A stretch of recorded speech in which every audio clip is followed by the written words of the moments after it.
gonna start off with a little check-in, just to see how you're doing. Um, had a cold the last couple days, and I think I'm finally getting over it, but it didn't help with I don't know. I just got out of detox. How many? I don't even know how many weeks ago or days ago it's been, but I was feeling all sick through that whole period, and then sure enough, I get into treatment in the actual program, and then I get a cold, and a pretty violent one too. Like, just sucks. Yeah, it sounds rough, being sick and then being sick again. It Yeah. sounds just continuous. Yeah, like two different kinds of sickness, and it's just I'm over it. My body's exhausted from all of it. So I'm sorry you're going through that. yeah. I feel better though. I do feel better today. I've just been taking a bunch of hot showers and trying to, let steam do its thing, I guess. So I do feel better. Good. Well, thank you for the check-in. Um, is there anything you'd like to focus on today's session? Um, no, I think it's probably, I guess, same kind of feeling as last week. Mm-hmm. Or maybe we didn't. I don't think we checked in last week because I was on bed rest. I was sick. So, but I guess this past week I've just been over it. Like I said, just being sick and detoxing and withdrawing, and then now having a cold. It's just like I'm over it. I don't know. When you say you're over it, what does that mean to you? I just feel exhausted physically. Mm-hmm. Like my body feels like just I don't know, overworked, Mm-hmm. and then on top of that, like I got to rest for a couple days, but I still had to do groups, and you know I've been having to do groups this whole time, whether it was in detox or whatever. So like emotionally, I'm trying to process things, and I'm just sitting here thinking like I can't breathe through my nose. Mm-hmm. I'm congested. I got chills and cold sweats, and and everyone's asking me to process my feelings and emotions and all of this, and it's just I think on every level, whether it's physically, emotionally, mentally, and spiritually, like I just feel drained right now. Mm-hmm. Um, so that's where I've been at this past week. It's just like I don't want to hear it. Leave me alone, kind of thing. Is there something that, you know, I could do to help you as your counselor to help you get through that? Is it, taking a 30-minute break? What can I do to support you? Uh, I don't. I mean, I think this is just this one-on-one session. I don't feel like it's part of the daily routine. Like the daily routine here at the facility is groups and this and lunchtime and that, and then like it just feels very redundant and Repetitive. as yeah repetitive, and like at this point I don't know, sitting in here and just like being able to sit down and relax and not have like a topic to be on and learn about the synapse in our brain and why we do what we do. I think it's just a little bit easier and nicer to, it's easier to digest, I guess. Do you see how doing groups and all those things could help your sobriety though in the long run? Yeah. I mean, and I think for different people, like if you ask me honestly, I don't care why my brain Mm-hmm. needs alcohol and drugs. I don't really care. I mean,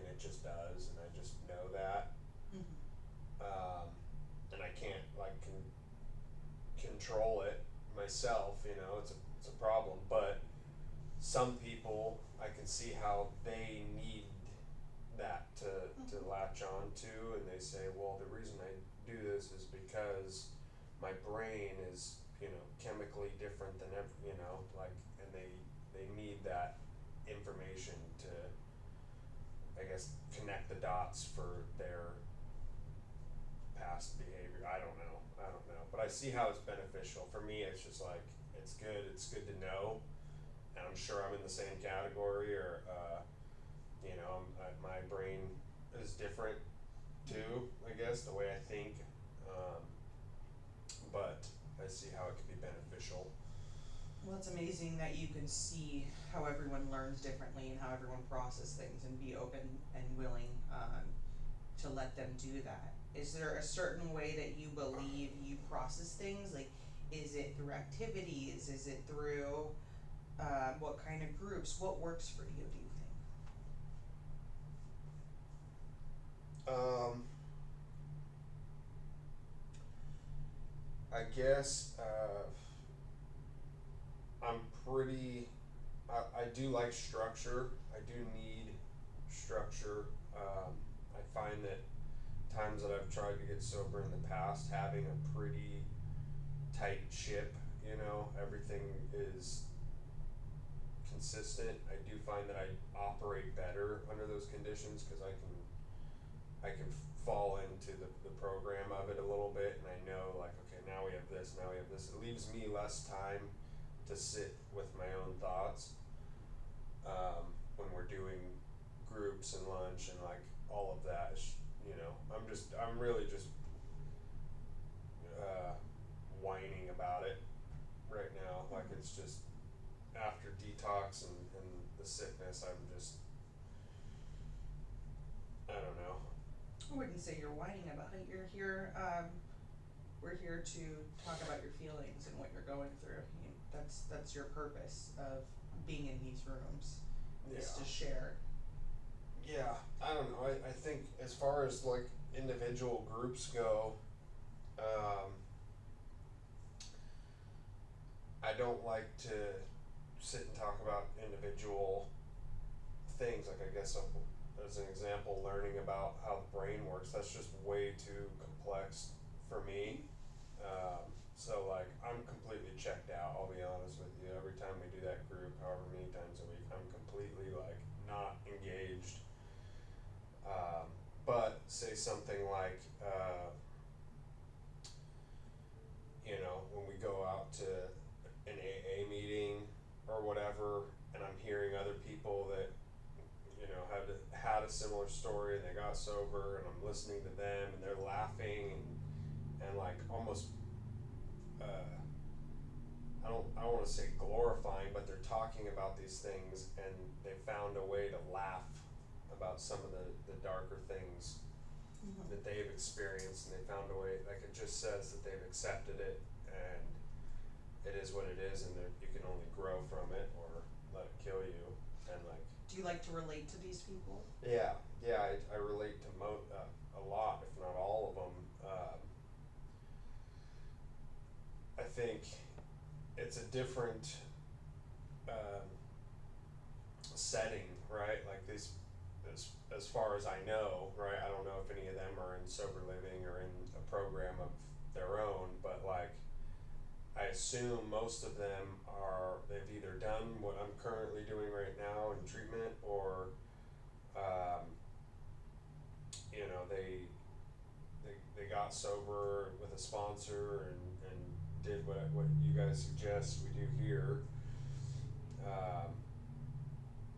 and now they're working their jobs, they're paying their bills, they're, you know, had to have a car and a valid driver's license and like things like that. It's just nice to see, and it's promising, I guess. It gives you hope. Yeah. Hearing that you can also obtain all those things. Yeah, and the way they talk in the meetings, a lot of it is lighthearted. That's what I'm getting at, is like a lot of it's very lighthearted, even though we're talking about very serious things, and it's heavy and it's deep, and it's just like, draining and exhausting. They're talking about things that are otherwise would probably disturb most people, but they're laughing and they've grown from it, and they can share that now with someone like me. I hear, some of the shenanigans or some of the stuff that someone might have done when they were drinking and using, and I can like connect to it and say, oh my god, I've done that too. But his mom forgave him or his girlfriend forgave him, and like, that could be, I could have a similar story. My mom might forgive me for some of the stuff I did, or my girlfriend might. So Well, that's amazing. You like going to AA meetings because community is such a big part of it. yeah, and it's hard too, cause like in here, it's easy. I think it's easy for people to fall into basically what I'm feeling right now of just like repetitive, groups, and you've been here for a couple weeks, and you just did detox for however long, and now you're in here for a couple weeks, and it's just like, when does it end? Um, I think everyone collectively agrees that we're here to be better, and everyone's on the same page, but like some days, and I'm guilty of it, I'll come in and I'm just in a bad mood, and I throw off someone might be in the best mood ever, and they're like fired up to be sober and do all the groups and go to the meetings and everything, and I'm just in a bad mood, and it kind of goes vice versa. I might be in a better mood, and someone will come in and just have a bad attitude, and I'm just like, I don't want to be here. I agree with them. I don't want to be here. Yeah, and it's okay to have bad days. I Yeah. hope you know that. It's working on not absorbing everyone's energy and taking that with you, and still being able to go out about your day feeling grateful and into the groups, and without someone taking you out. Yeah. Yeah, I mean, I'm not really too concerned about anyone in here, um, taking me out per Mhm. se. Like, I'm here on, my family paid, I don't even know how much, but a decent amount of money for me to be here, and they want me to be here, and they need me to be here, and I committed to it. I gave my word that I would stay, so whether I want to be here or not, I'm gonna stay, regardless of someone else's bad attitude in here. Can I ask you what exactly, besides your parents, what was your motivation to come to treatment? Well, like we talked about a couple weeks ago, like I was using some pretty heavy opiates, and there's a point with the opiates that it doesn't affect you the same way that it does, I guess, when you're just starting, when you've been using the same substance for extended period of time, you're just fully depleted, right? And I guess going into what's it called, the brain stuff, I'm no scientist or whatever, but your endorphins are completely gone. So at some point, like the same amount, your tolerance builds up, and you're using the same amount just to feel normal. And I had gotten to that point where I was just using copious amounts of opiates just to get out of bed and feel normal, and like just to be able to walk outside. And oddly enough, as terrible as it sounds, to operate a motor vehicle, I had to use, Mm-hmm. a certain amount of opiates just to function. And like, that's concerning, obviously. Um, I guess I had a thought a couple months ago when I was really, really, really bad, before I talked to my parents and they, figured out how to get me here. But I had a thought. I was driving around one night, and I thought, like, I was kind of dozing off behind the wheel, and I thought I could probably kill someone. or myself. Uh, yeah, it just freaked me out. I mean, I really don't think about anything other than myself when I'm using, and I don't think about,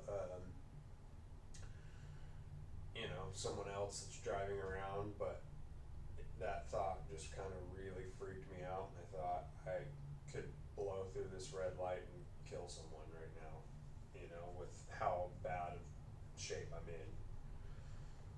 So, I think that kind of started it, and it just kind of made me a little bit more open to. I kind of brushed it off. I will say I kind of brushed the thought away. It was fleeting, but the timing of my parents, reaching out to me and just showing their concern for me, and then having that thought prior, I think it just kind of got the ball rolling without me even knowing it. And then once I was willing to have an actual conversation about coming here, I didn't really fight it like I probably normally would. So, Well, it's so amazing that you're so aware. You're so aware of possibly hurting yourself or others. And I'm not normally. I'm not. Like I said, I don't think about anything other than myself, and I always think it'll never happen to me. I have friends that have died or, gotten in car accidents or whatever under the influence, and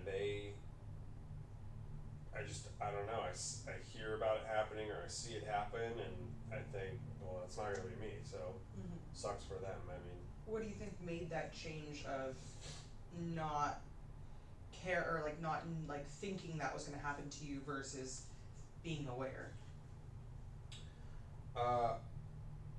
Well, when this happened, I think I was startled when that night that I was driving, because when this happened, it was very late. It was like probably 2 or 3 o'clock in the morning, so there was no cars on the road, but I was coming up to an intersection, a red light, and I was kind of nodding out and dozing off, and there was another car coming. So the only other car on the road, and if I didn't take my foot off the gas, the timing, I think, would have just been a perfect hit. And I just opened my eyes enough to notice that there was another car and I was about to hit him. So I think it just like startled me, and I got that little like rush of adrenaline that almost like sobered me up for a second there. And again, I guess I was thinking about myself, like, well, I could have killed myself there, but the afterthought of that was like, whoa, I could have killed that person, if I didn't die, I probably would have killed that person. And like I said, I kind of just chewed on that for probably the next hour, and then it was fleeting, it was gone. I didn't really think about it. I continued using, and I continued going my way, but it did stick with me, So I think it was just a close call that kind of shook me a little bit. Well, we're almost up with time, so I'm just gonna say for next week, well, thank you for today. Yeah. Thank you. Thank you for sharing your emotions and your stories. And next week, we're gonna talk about goals. So I want you to, your homework for this week is to write some goals, that what you want for treatment and what you want your life to look like after treatment. How does that sound? I want treatment after treatment. Okay. Okay? Simple enough. Yeah. Thank you. Okay, well, thank you. Yeah.